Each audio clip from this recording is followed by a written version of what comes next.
За киноны 4-р ангид орцгоё. За энэ ангид бол мэдээж Эсон Гансик 2 маань ямар ч чурмээ гээд нийлж гисэн байгаа. Гэхдээ Эсон маань болохоор удахгүй хадмадтайгаа тэмцэлдэж байгааг энэ ангид харна.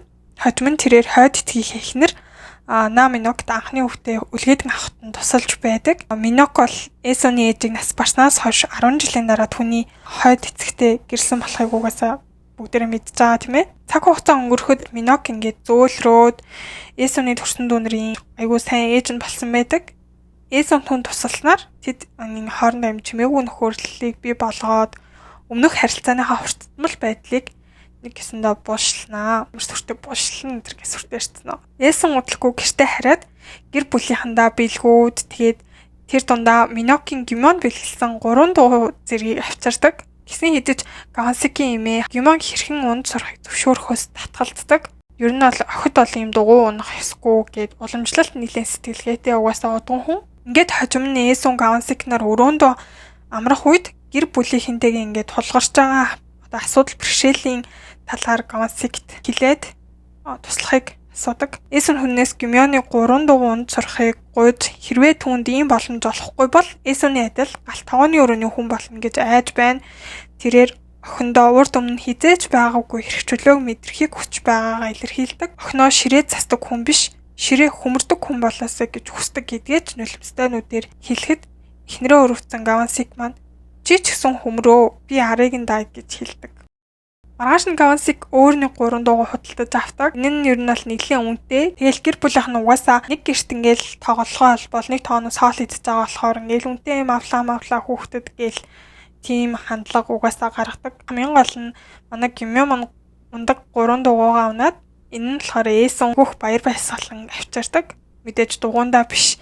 Хамгийн гол нь хүссэн зүйлээ ингээд хийж чадж байгаа эрх чөлөөтэй өөрөөс нь илүү ингээд хүүхэд нас нь өсөж байгаа угаасаа ээж хүн бол амар баярлж байгаа. Дараа нь бид 1996 он буюу одоогийн цаг руу ирдэг. Гимон ээжийнхээ түүхийг ярьж байхдаа бид түүнийг өөрийн сорилт бэрхшээлийг даван тулж байгааг харнаа. Тэрээр ажилд орж лөө бүхийг бүл хариалагддаг, сүт залуугийнхаа ээжтэй уулздаг. За дахиад үйл явдал өнгөрсөн шилжиж ирэхэд Гансикийн гэр бүл Гимоныг эмэгтэй шумбагч болох гэж оролдож байгаа буюу одоо эмэгтэй шумбагчийг Ханьёч лөө ямар зэнгэж нэрлэдэм байлээ би бол сайн мэрэгжлийн хэллэг мэдгүй болохоор хамаагүй хэлчлээ. Ингээд Эсон маань өхнийг нь эмэгтэй шумбагч болохтойг мэдээд уурлаад Гимон бол ингээд миний охин өөрийнхөө охиныг өөрөө мэднэ усан шумбагч болохгүй гэж мэдэгддэг.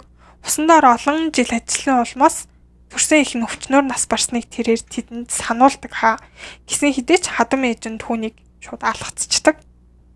Ингэж хадам ээжтэйгээ шүрүүн маргалдаж байх үед нь Гансикийн заслах ээлжийнхэн тарж байгаа үеийг хараад Гансик маань гэр бүлийнхнээ Эсон Гимон хоёрт зөө бус харьцахыг төвчж чадлаггүй. Энэ хүн миний эхнэр болохоос та нарын бэр биш. Дахиж энэ гэрт түүнийг харахгүйгээд тэр тэднийг уг гэрээс аваад гарнаа. Ингээ хосууд маань амар хөөрхөн жижигхэн ч гэсэн хамаагүй гал таваатай энэ жижиг түрээсийн өрөөнд нүүж очдог. Удалгүй тэд хэн болохыг мэдэхгүй ч 3 сарын түрээсийн мөнгийн нууцаар төлсөн болохыг олж мэднэ. Нэг орой Гансик Эсон түүнийг шархсан байхыг хараад маш их сэтгэлээр унсан бөгөөд тэр оройд түүний биед илүү хөрсөн байгааг анзаарна. Маргааш өглөө түүнийг ажилдаа баажтайгаар явуулсны дараа Сангилийн гэрт цочилдог. Энэ Сангил гэдэг нь болохоор манай Эсонтэй гэрлэгчээсэн хүн байгаа. Тэгээд Гансикийг ажилуулж байгаа юм билээ доороо.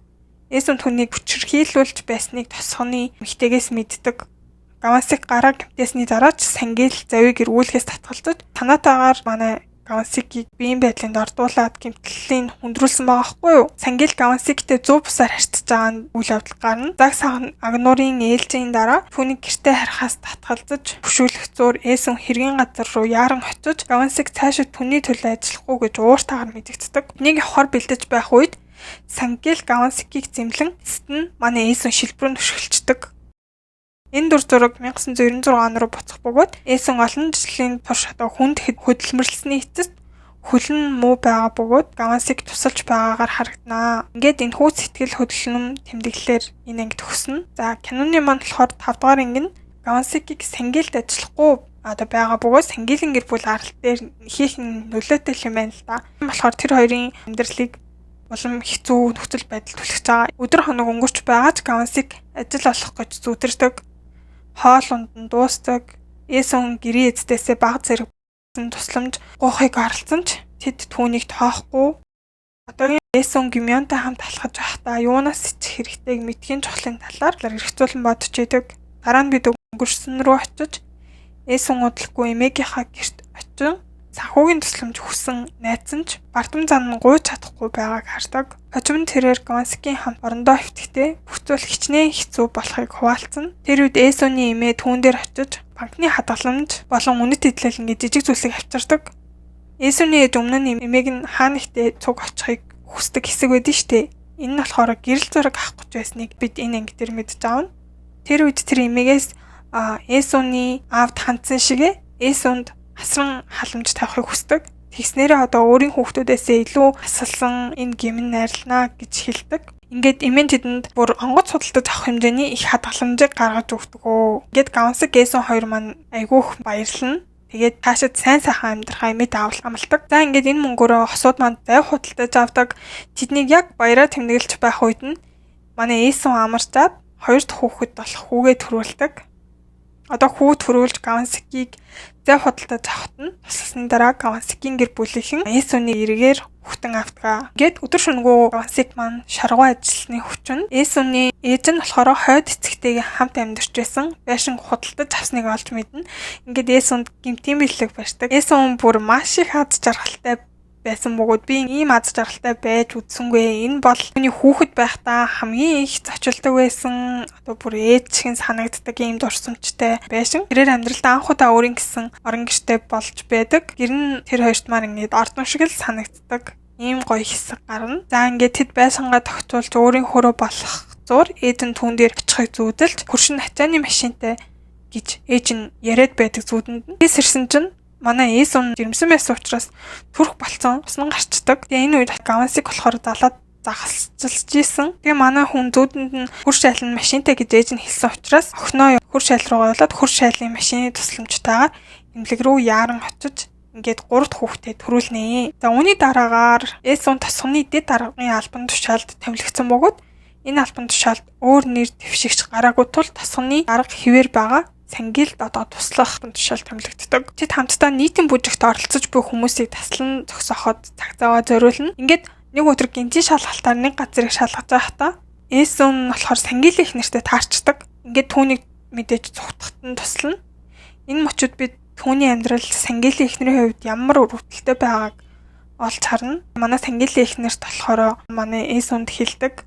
Чамд ингээд Гансикийн энэ хавцаарыг л авч өгөхийн төлөө ингээд ажилдаг гэсэн чамд үнэхээр хатаарах чинь гэж хэлцдэг. Ингээд явхдаа тэр нэг айгүй гашууг хэлдэг.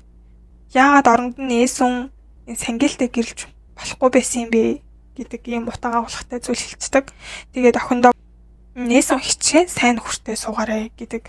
Манай Эсон бол одоо ингээд боломж байгаа чинь хүнээс салж болно гэж хэлээлээдэг. За ингээд тэр шөнө манай Гансик заваа бодож идэг. Ингээд Эсоныг усан онгоцонд дурдаг. Эмэгтэй хүн завинд суухан бол ер нь азгуутал авчирдаг гэсэн юм хурц хэсэг байдаг. Тэгээд тийм зүйл байсан учраас эргэлзээд байдаг. Гэсэн хэдиж гүмьён онгоцонд гарахад Эсон түүнийг зогсоох зүрхгүй байв. Эцэст нь тэр мухар сүсгийг өөрөө идэж завин дээр гарч тэр байтугай нэрийг нь зурхаар шийджээ. Гансик түүнийг үнсэх үед Эсон удалгүй 2 дахь удаага үнэхээр аз жаргалтай байгаа мэдэрснээр уг ангимын төгсөн. Гэтэ энэний дараач үйл явдал айгүй хэцүү зүйлс одоо гарч ирж шүү сэтгэлээ сайн бэлдээрээ. За манай хэдийн амьдрал бол үнэхээр одоо аз жаргалтай үн байгаа штэ. Бүх зүйл хэвээ явагдаж байгаа, хүүхдүүд асарж байгаа. Ингээд гүмьё маань ундаг дугуйтайгаа ноцолдогч байдаг. Тэгсэн чинь алсад хар салхи үүсэж эхлэхийг бид анзаарна. Тэрээр хөршөөсөө хөвгүүдээ харж байгаараа гэж гуйгаад гэрээсээ гүөх гэтэл хөршин одоо унтчихсан байдаг. Эсон гүмьёнтой буцаж ирэхэд тэдний алга болсон тухай мэдээг Гансик төрч тэр даруй ажиллаа орхиж ирнэ. Бүх хот одоо тосгон хүүхдүүдийг хайж эхлэхэд нэгддэг. Хэсэг хугацааны дараа тэд том хүүгээ олсон ч баганд сургуу хэвээр байдаг. Ингээд далайн эргийн ойролцоо түүнийг амиггүй эцэст нь ол хүртлээ хайсаар л байна. За энэ хэсэг бол үнэхээр айгүй хүнд хэсэг. Нөгөө хүний амьдралч яг ингээд юу ч тохиолдож болдог гэдгийг энэ кино маань ер нь ширүүнээр харуулж байгаа юм л да. Гүмьёны яриагаар бид тэдний хүч чадлын баганд байсаар ирсэн Гансик анх удаа бүрэн ингээд нуран унсныг гэрчилнэ. Гэр бүлийнхэн маань болохоор 3 өдрийн турш гашуудаж Эсон Гансик нар бүрэн усан ингээд хяналтаа алдсан байдаг. Эсон ээжийнхээ нэгэнтээ хэлж байсан зүйлийг сандаг. Зовлон бэрхшээлийн өмнө хэрхэн хүчтэй хэвээр үлдэх вэ? том хүүгээ харахаар гадаа алхаж дүүгийнхээ хүлд өөрийгөө буруутгаж байгааг ойлгодог. Үүний зэрэгцээ Кавансик Гюмён ч мөн адилхан буруугийн хачаар үрж байгааг анзаарнаа. Ингээд энэ агшин залуу эцэг гэх манад ухаан ороод маргааш нь Кавансик ажилдаа иргэн орж эсэ удалгүй гэртээ болон загсны зах зээл дээр ажлаа эргүүлэн аваад хоёулаа уу гашуудаа живсэн. Ер нь бол урагш тэмүүлсээр л байдаг. Гэр бүлийнх нь нэрэг дагуу алхаж байхдаа хүүгийнхээ хүлд өөрийгөө буруутгаж байгаагаа Кавансикт маань Эсон маань өөрийгөө сэтгэлээ нээдэг. Гэвч Сидний гэр бүлд хинч буруугүй тэд бусад хүүхдүүдийнхээ төлөө амьдрах ёстой гэж түүнд хэлдэг. Олон жилийн дараа Кавансик далайн эрэгт маш ойрхон байсан ч хүүгээ удалгүй олж чадаагүйхээ төлөө өөрийгөө чимээгүй хүн буруутгаж байсныг Эсон олж мэднэ. Манай хоёрыг өмнө нь бүр тусдаа гарахт нь автын сууж байсан эхнэр нь 3 сарын байрын төлбөрийг төлжсэн хэсэг нь бас гарна. Мөн тэднийг будааг үсгэлэн байх үед нутгийн хүмүүс ингээд шүн будаагаар дүүргчээд ингээд тусалдаг байсан үйл явдлуудыг ч харна. За ингээд цаг хугацаа урагшаасаар Гюмён шалгалтай амжилттай өгч сүүлийн коллежид суралцахаар болдог. Эсон ингээд 3 дахь удаага маш их аз жаргалыг мэдэрчээдэг. Маш их баярлсан учраас нэг их реакцгүй гэхдээ дотроо бол маш их баярлчээдэг.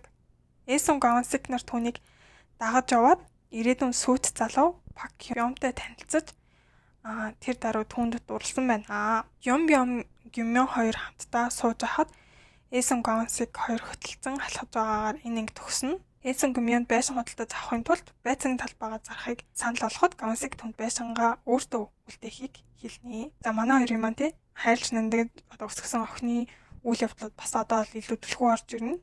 Ингээ дараагийн парт хүртэл баяртай.